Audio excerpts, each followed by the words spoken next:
Next Stage TV. Maria, thank you. Thank you so much. So, yes, we had the real world, and we'll dive into the totally virtual world.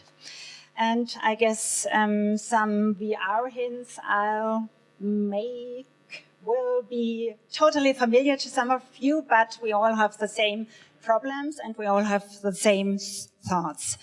So, to the microphone. We are a superstar on stage. You take it and you talk into it. Okay.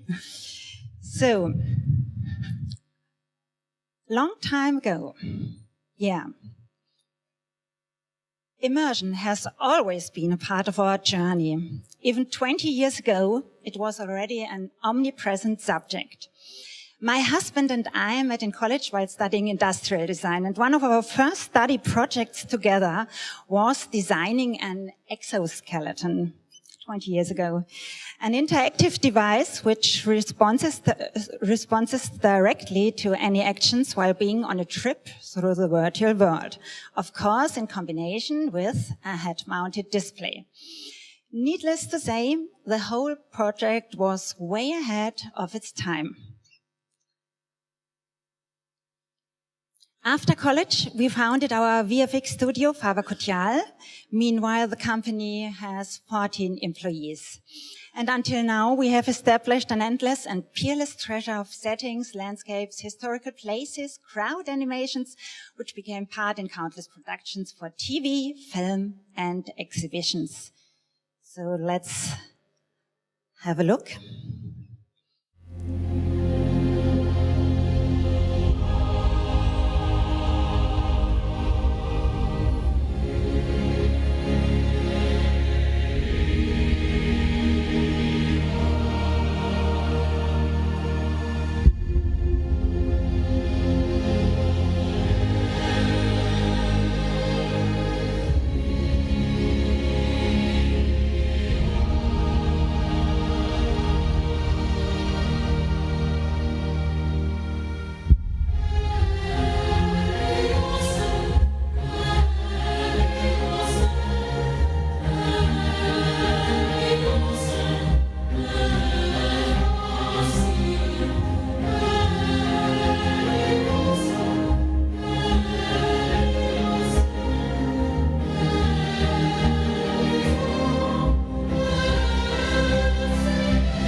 So did you recognize Berlin at the beginning? Yet we continued dreaming of our own world. What we had in mind was a virtual world in which people were really able to see and share fascinating experiences. We really thought of a really big sphere. Enough settings were already available, but the immersion was still missing. Finally, in 2013, we had found our immersive medium. Oculus was launched. Until today, our goal is to produce content of the highest possible quality. So no real time. Instead, we decided to pre-render all videos and as well include the whole post-production process. Just to be safe, our content is generated completely within the computer, no live action, but full VFX. For this high-grade aspiration, we needed our own render shader. And for this purpose, we worked together with the University of Glasgow and developed a new rendering system which was able to output even the last pixel in stereo 3D without any distortion, a process which has become standard today. And of course, we wanted to produce content, but who could be our client or distributor? What we had in mind was a 45-minute piece produced on a basis of public funds selected by a jury, not knowing what we were letting ourselves in for. Briefly spoken, the jury wasn't able to find common ground regarding our project. They were divided in two parties. In the end, the project wasn't supported. Maybe because most of the jury members were cinema producers, rather competitors than allies concerning VR. Well, in the end, perhaps the decision was good as it was. Producing a 45 minutes VR film wouldn't occur to us today anymore. In 2015, we presented the new VR technology to the TerraX team of the German broadcaster CDF. And this was the starting point for volcanoes. Currently, online content for TV has to be produced in relation to relevant TV programs.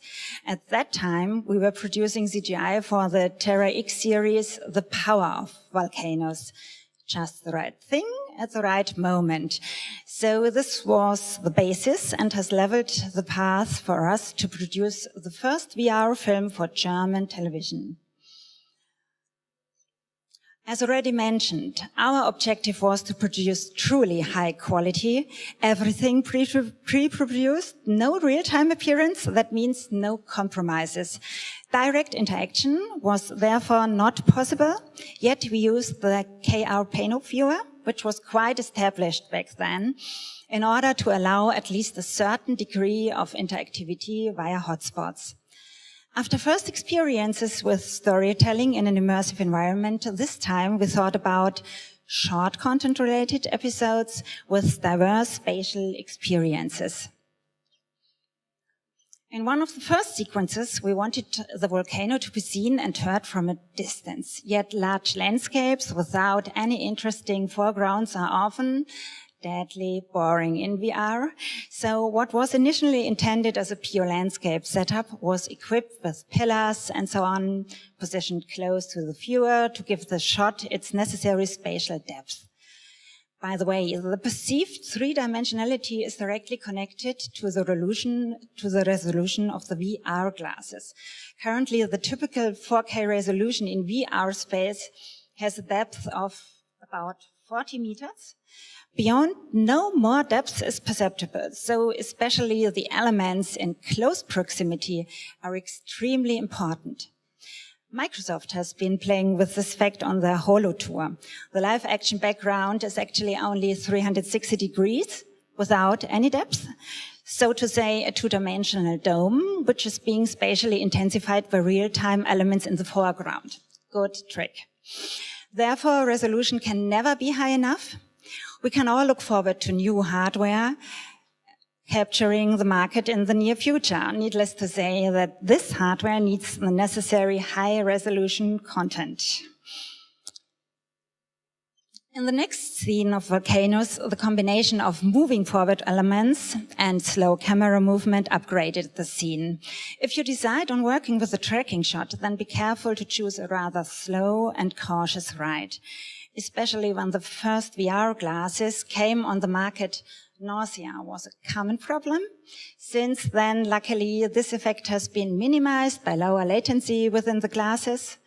Back then, our VR producer had significant problems with this nausea, while simultaneously being his most important testing person himself. So he's quite happy that those problems will be part of the past soon. Yet, things would be totally different if the viewer himself could become active by steering or even experiencing the movements of the camera right directly. In some fun parks, for example, this is already possible, for instance, riding a roller coaster and wearing VR glasses. The biggest challenges during the project were the simulations. They are an essential part when planning to animate the eruption of a volcano. However, in VR space, volcano chunks don't just fly into the earth. No, in fact, they are flying on and on and on until they smash behind you and interact with the bottom below.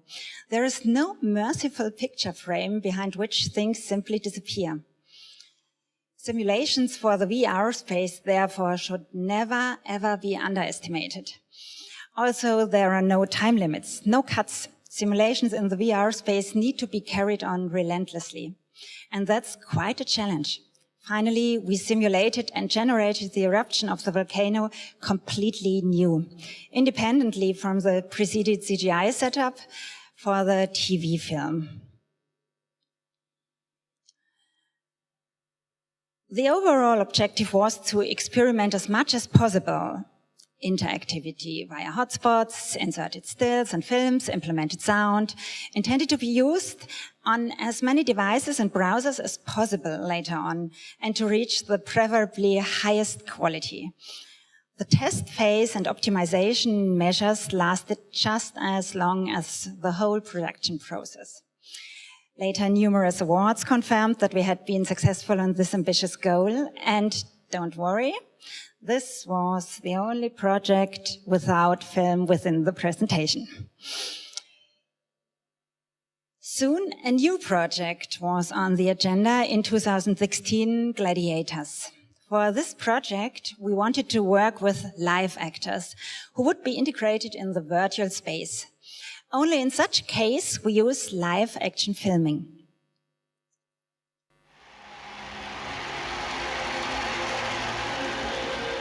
Do you hear the screaming? Slaughter. Strike him down.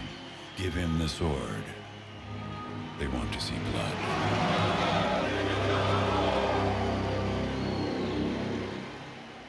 Do you hear how the multitudes exalt them?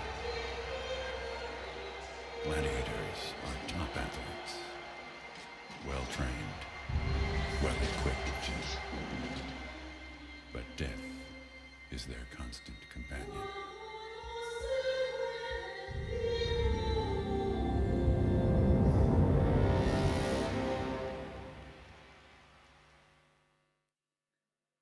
So, a few film cuts.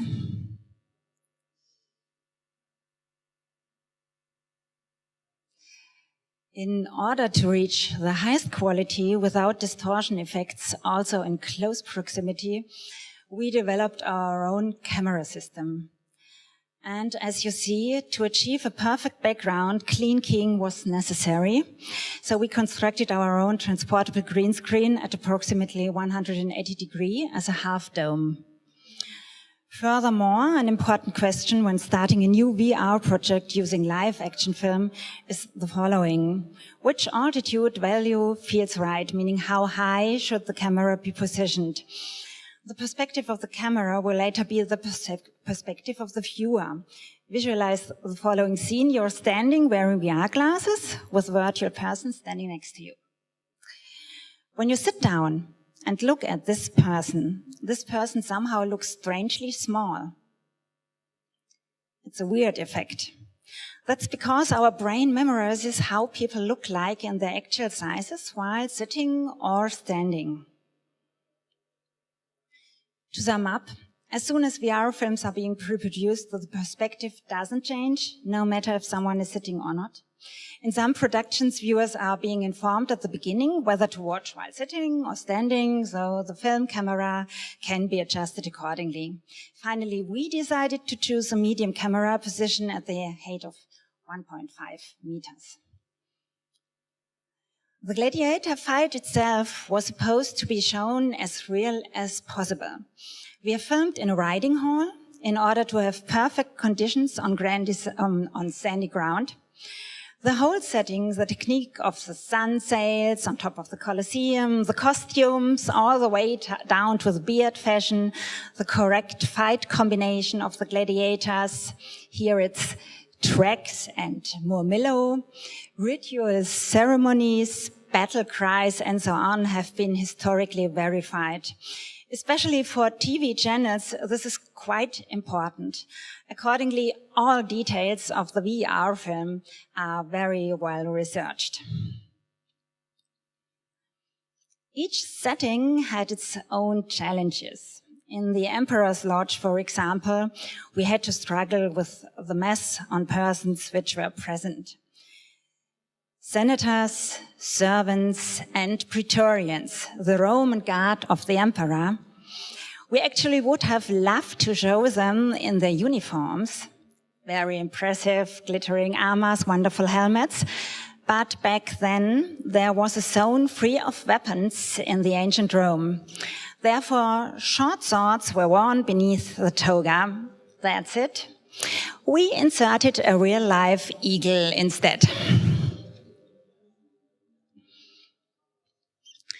For the studio set, we recreated the exact setting of the virtual 3D set by using adjusted platforms. Among other creative locations, as you can see on the left.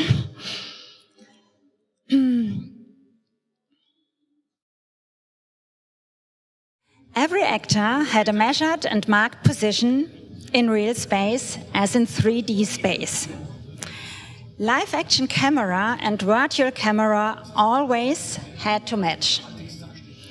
Here you see and hear the gladiators. When filmed for the opening ceremony, which had to be synchronized for the salutation to the emperor. So you will hear it soon. The actors were filmed separately or in pairs maximum. On a monitor, they could follow the temporal and textual filming process.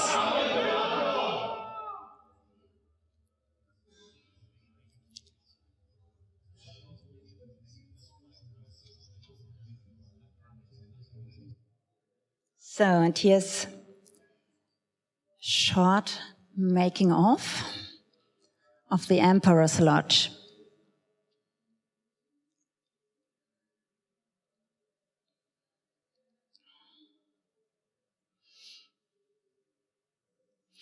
As you saw in the making of, the filmed footage of the actors was keyed and composited into the already shot picture.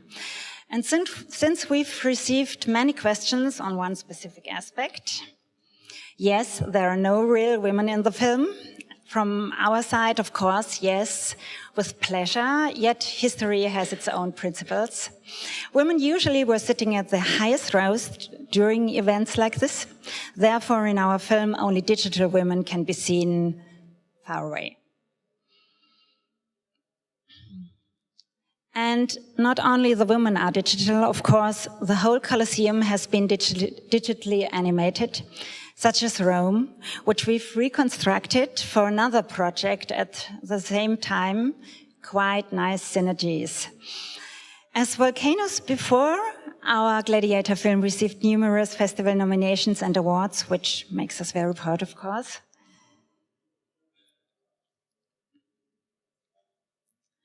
The last project I'd like to mention here is the VR time travel around Cologne Cathedral, a very innovative project of German broadcaster WDR, with a lot of immersive facets around Cologne's important landmark. One of the project's core applications is our VR time travel, which has been very popular among users and, of course, among Cologners. 3 important and emotional moments in history have been selected together with the editors, starting from today's perspective. The time travel goes back to the time after World War II, then to the Middle Ages, and eventually back to Roman times. Since the existing photogrammetry data turned out to be too chaotic, we finally decided to rebuild the whole cathedral in 3D by ourselves. Again, we worked with live actors in the foreground in a similar fashion as in the Gladiator project. And again, a short trailer.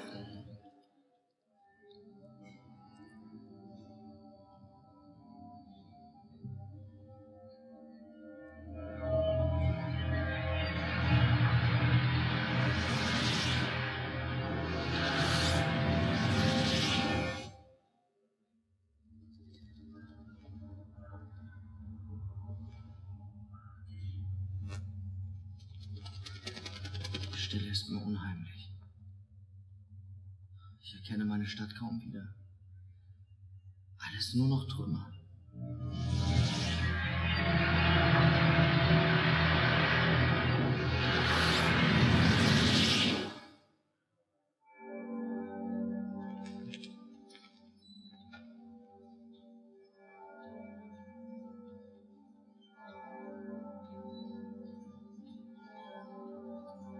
Die Glocken läuten vom Südturm. The whole project later was honored with the Grimme Online Award 2017.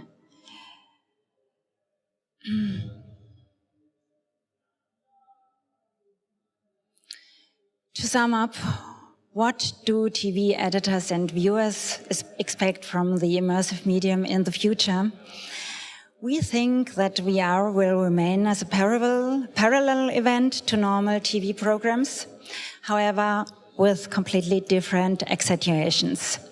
Of course, there will and must be synergies between film and immersion. Yet VR demands its own individual approach, as explained earlier. VR has its own needs. Public TV channels used their chance to be part of the rise of immersion and have published some really good VR productions so far. Currently, VR is certainly not #1 priority on the agenda of TV channels, and no mass VR production will follow. However, the responsible people on public TV are very well aware of the power and significance of the new medium. Therefore, selected new productions will become a stable part of their portfolio. Not least because high standard in VR content and further on is an effective tool to stand out from the competition. Right now, new VR projects are in our pipeline, so we can be more than curious what's there more to come. So, thank you so much.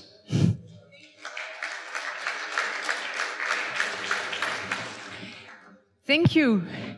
Wonderful, beautiful.